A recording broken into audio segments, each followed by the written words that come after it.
yun no, bali nakapasok pa tayo sa terminal, ferry terminal, may babaya pa ng 4 pesos. Tapos yun. So yun, tanaw na natin yung ano, yung passenger waiting area. Tapos ay tanong pala natin yung ano, last trip. Ma'am, unsay last trip Cebu pa Lapu-Lapu unya? Alas 8 sa gabi eh.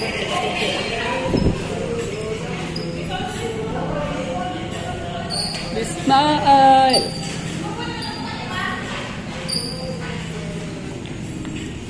Ayun no, so eto na, this is it. Exciting moment na to, exciting part kasi first time natin sumakay ng barko from Lapu-Lapu City to Cebu City. So dito pa lang, tanong na natin yung ano, skyline ng Mandawi City in the Cebu City. Mandawi yan eh, feeling ko. Tapos yan naman Cebu City. Ano, ganda no? Saan ba pupunta natin sa Cebu niya? Eto, pa Cebu na to. Okay, una ka muna, kay mag-ano lang, kot-kot dito. Siyempre, so, tayo ay nasa pier ng ano no, ng Lapu-Lapu City, Cebu. So, in fairness ha, kahit pa may mga basura sila dito na nakalutang, green pa rin yung ano, hindi siya kulay putik, hindi siya kulay burak yung tubig. Tapos, inhale, exhale. So, wala naman ako naamoy na ano, amoy basura. I mean, oh, yun, may basura siya, nakikita natin pero hindi siya amoy yung parang burak talaga na madumi. Amoy putik, gano'n no, hindi naman. Hindi siya amoy patay ng mga aso, gano'n. Tapos ang gano'n no, siguro, gano'n naman talaga siguro no kapag ka malalim. Talagang kulay green siguro yung ano, yung hitsura ng tubig. So yun. Hindi naman ako may sipon no. Ito yung hitsura. Port Cebu Port Authority Passenger Terminal. So ito pala itsura ng terminal nito, yung pier. So tama yung sinasabi ko talaga, itong Mactan is para siyang ano no, Island Garden City of Samal. Kaso nga lang sa isla ha. Oo, kumbaga sakop ang Island Garden City of Samal sa Davao Region. Kaso nga lang ay hindi siya yung tawag nito. Ang pinakaiba lang, ang Island Garden City of Samal, isang LGU lang talaga siya, isang munisipyo, isang lungsod, no? Isang city lang siya. Tapos itong Mactan Island ay dalawa. So Cordova City, Cordova and Lapu-Lapu City. Baga ang inamin ko lang is nakaharap sila sa pinaka-mainland. Cebu, mainland Davao naman ang harap ng ano, Island Garden City of Samal. Tapos ito may pier. Ang pinakaiba nga lang, itong Mactan Island ay meron siyang bridge connecting no sa mainland Cebu, tatlo no, hindi lang isa kundi tatlo talaga. Tapos meron ding barko, may barge. So, ibig sabihin pala, ito yun na mga kagala, mga Davaoan nyo, shout out sa inyo dyan. Hindi pala ibig sabihin na magkakaroon na tayo ng Davao Samal Bridge, connecting bridge, hindi na magagamit yung mga barko, mga barge. Magagamit pa rin pala. So ito example, yan. Halimbawa, anyari kuya. Saan eh? Ha? Normal na? Kala ko, ano na tayo? Matitanic na. So yun no, ibig sabihin pala, yun na nga, tama nga ako, di ba? So it doesn't mean na magkakaroon tayo ng ano, ng Samal Davao Connecting Bridge. Hindi na magagamit yung ating mga lancha na bumabiyahing kilometer 11 sa port, papatawid sa may Babak Port, no? Maging yung Davsam, tsaka yung isang ferry pa na papuntang Camp Holiday, no? So magagamit pa rin sila siguro. For example, ako, kunyari, mas pabor sa akin na sumakay ng port, di ba, galing akong Panakan, tapos gusto ko pumunta ng Babak, ba't pa ako sasakay ng ano, bus or jeep para nadadaan sa may tulay, dun sa may Arcastillo, or Arcastillo ba? Hindi, sa may ano pala, Lanang Beach Club, na napakalayo na nun. Samantalang pwede naman ako sumakay 20 pesos lang sa may lancha, diba? So yung mga nasasabing kawawa yung mga driver, kawawa yung mga natatrabaho sa mga ferry, mga lancha, mawawalan ng trabaho, hindi totoo yun, no? Masyado lang kayong OA mag-react. So tinan nyo to, example, diba? Lapu-Lapu, Mactan Island in Cebu City, diba? Mandawi, oh. Napapakinabangan pa rin naman yung lancha. O example yun, may papalapit dito, yan, oh. May upcoming na ano, lancha, oh. Diba? So ibig sabihin, hindi totoo yun. OA lang yun, yung mga nagsabi na kawawa. Hindi naman talaga totoo.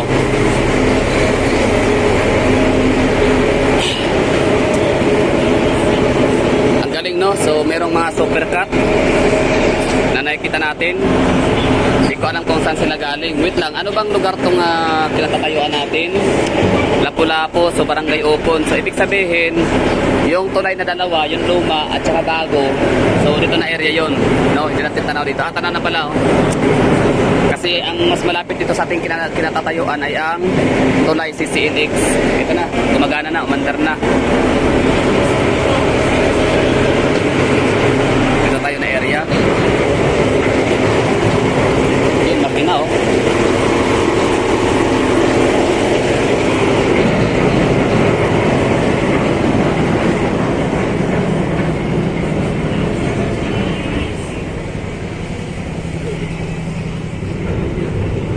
Ngayon ito, lancha. Gumagana pa rin yung lancha nila dito. Despite sa may na tatlong tulay, ha? Tatlong tulay pa nga yan. What more sa atin dyan sa Davao Samal na isa lang, di ba? Tapos napakalayo, Limao and Beach, Lanang Beach Club. So kung ikaw ay taga Panakan, ikaw ay taga sa kilometer 11, 12, 13, ba't ka pa pumunta ng ng Lanang Beach Club, di ba? Kung pwede ka masumakay ng lancha. So, yan. So OA lang yung mga nagsabi na kawawa yung mga driver, kawawa yung mga operator, kawawa yung mga nagtatrabaho sa mga lancha and mga ferry boat. Hindi totoo yun. Kawawa tayo mga commuters, kawawa tayo mga namamasahe araw-araw, no? Nagtitiis talaga sa traffic, sa pilahan na napakahaba, napakatagal.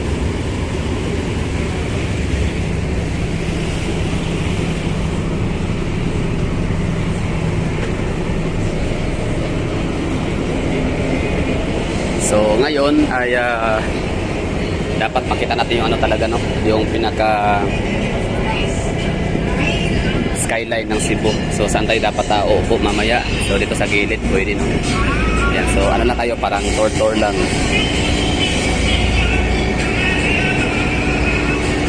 So mula rito tanong natin yung no? Parang tumagilid, no? Hindi pa siya delikado.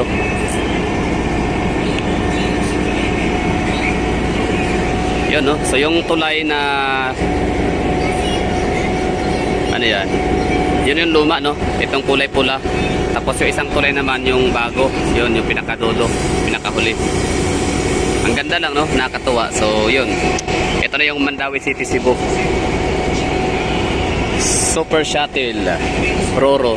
Sayang, no? Kung nung una punta ko dito, hindi sana pala ay sumakay ako nito para ma-enjoy natin lagi yung biyahe. Tsaka ang pamasahe 35 pesos lang. Mas malapit, mas madali yung biyahe. So tamang-tama yung nanay ko dito, dalhin ko siya nang ma-experience niyang sumakay sa ferry boat. Ang ganda ng tanawin, no? Ganda ng view. So syempre ibahin, kumbaga gagawa ko ng separate na video dyan mamaya, yung malapit ng dumaong na makikita natin talaga yung skyline ng Cebu City. Gamit natin yung ultra wide lens or ultra wide camera. Okay, dito tayo na side para sa Lapu-Lapu area naman, Mactan Island. Syempre gala tayo, no? So dadamay ko na kayo sa maaaring mga taga Cebu City or mga taga Cebu Province or region. Sa mga taga dito na rehiyon, taga Isla, taga Mactan, masyadong hindi niya siguro to masyadong hindi na kayo ma-amaze, no? Kasi nakasanayan nyo na, kayo isanay sa ganitong tanawin. Kasi lagi na kayong bakuran nyo lang to, no? Pero ako na taga Davao, talagang wow, napapawawa ko, ang ganda, oh. Mactan Island. At ito mga taga Mindanao, no? So favor ko to sa inyo, tsaka mga taga Manila, tingnan nyo ang ganda ng napakaganda ng isla ng Mactan, napakaganda ng probinsya ng Cebu.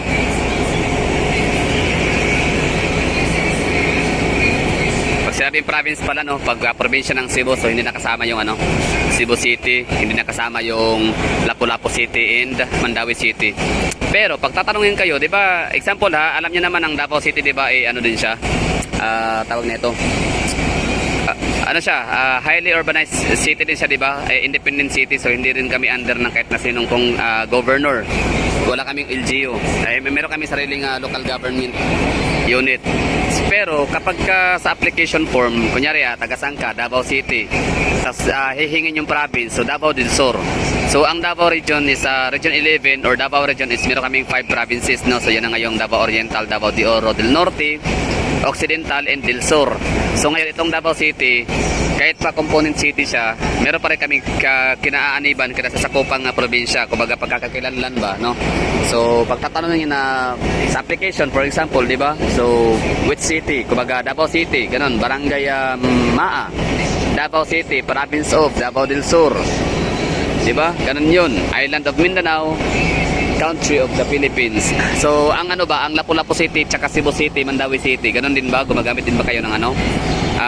Provincial name or provincial last name? Diba? Like Cebu City, Cebu, Lapu-Lapu City, Cebu, Mandawi City, Cebu. Diba?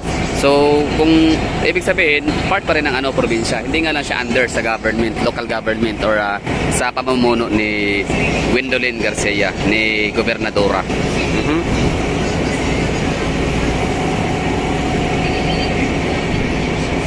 Yan o, mga factory oh. So mamaya pag may chance tayo i-google natin tong ano, Mactan, itong Lapu-Lapu City, Cebu, kung gaano kadami yung kanyang population, kung magkano yung kanyang GDP, era, yung kanyang asset, expenditure and liabilities. Diba? Para ano natin siya, hindi man ma-compare pero meron tayong kumbaga parang basis na okay, so kanya pa lang laki, kanyang kakayanan bilang isang syudad, bilang HUC is may pagkakahawig pala siya sa Zamboanga, CDO, or pwedeng Davao City, pwedeng sa Butuan, Mandawi, o kung saan-saan pa, no? O saan sila malalapit na magkapareha. So yun lang siguro, maraming salamat sa pagsama. Ito, nag-i-enjoy po tayo. Siyempre, maganda yung hangin, super relax. So, medyo limited lang tong time natin dito ngayon na pag-stay sa Cebu kasi nga, hindi lang naman kasi Cebu yung pupuntahan natin. So, parang marami pa, no? Marami pa tayong i-explore na lugar maliban sa Visayas. So, yun lang. Thank you for watching. In next vlog is Skyline of Cebu via ferry boat. So, bye-bye. Ingat. Huwag kalimutan mag-like.